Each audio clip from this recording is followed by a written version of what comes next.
What's up mga good vibes? Busy ka ba? Kasi kung hindi, tara samahan niyo ako. Wala naman tayong pupuntahan ngayon, kundi magra-ride lang talaga tayo. Siguro kasi kailangan ko na mag-ensayo kasi medyo matagal din akong napahinto mag-bike. So tara, samahan niyo ako, pero bago natin gawin yun, papakita ko sa inyo yung ginawa kong ruta. Nagsimula tayo, pumadyak mula sa may Quezon City, Katipunan, then bumaba tayo ng Marcos Highway, pumasok tayo ng Amang Rodriguez, lumabas ng Cali Industrial, Libis, Temple Drive, White Plains, at Quezon City, bumaba ulit ng Marikina. So yun yung ruta natin, yan siya. Pero bago naganap lahat ng ruta na to, napadaan muna ako sa isang party place sa may LRT station sa may Santolan. Ang saya! O, diba? Let's party! Woo!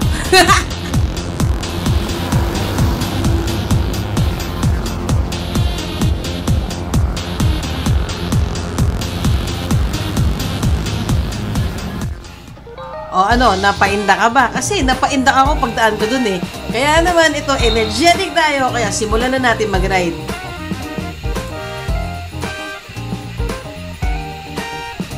Kung isa ka sa mga tao na mahilig mag-take ng selfie kasama ang bike mo, isang lugar to na maganda niyong puntahan. Kasi ang ganda na itsura, ang ganda ng pailaw, lalo na paggabi, lalo na dun sa may tulay, ang ganda lang ng itsura niya. Nakita niyo naman dun sa unang video na clip, di ba?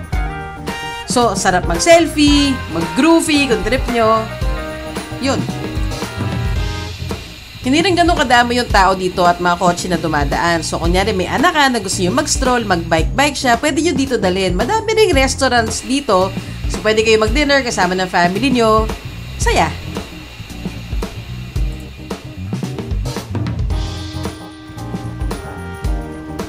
Nandito tayo ngayon sa labas ng Circulo Verde. Ito yung Cali Industria. Kung natatandaan nyo, nung isang bagyo yung habagat, ito yung tulay kung saan natumama yung barge at nasira siya. Diyan siya mismo. Kaya hindi siya passable, until now ginagawa pa din siya.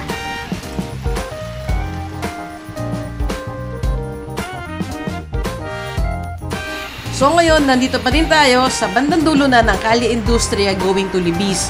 From Libis, kaaliwa tayo at papasok tayo ng Green Meadows. Doon tayo magpapractice ng walang H, paahon-ahon.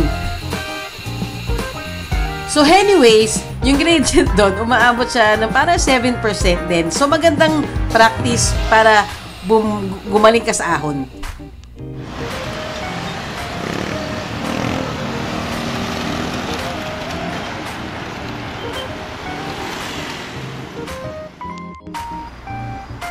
So yan, pag nakita mo yung Jollibee sa may kanan mo, pasok ka na dyan, pagligo mo dyan, banayad pa ng simula, tapos medyo tataas na yung gradient niya. Ang dami ko din dito nakakasabay na nakikita ko talaga pabalik-balik lang sila para lang talaga mag-ensayo ng ahon nila. So dito okay pumunta dito, tapos mamaya yung Temple Drive din, makikita nyo, pataas din yun eh.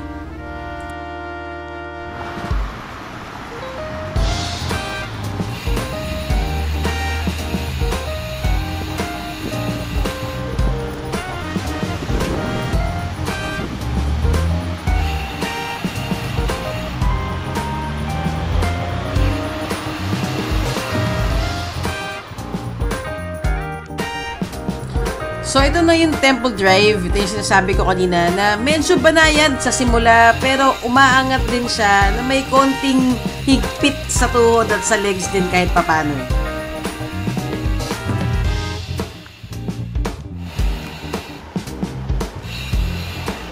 So, yun. Pagkatapos natin mag-ensayo kahit papano sa may Green Meadows at sa Temple Drive, nandito na ako ngayon sa may White Plains, Katipunan. Dito, pagkatapos mo umahon, madami kang makakainan dito. So, masaya.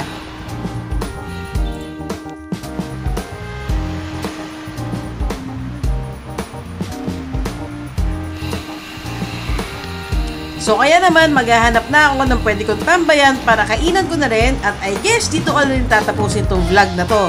I hope you learned something from this. Kung wala naman, sana nag-enjoy ka. Until next time, ingat!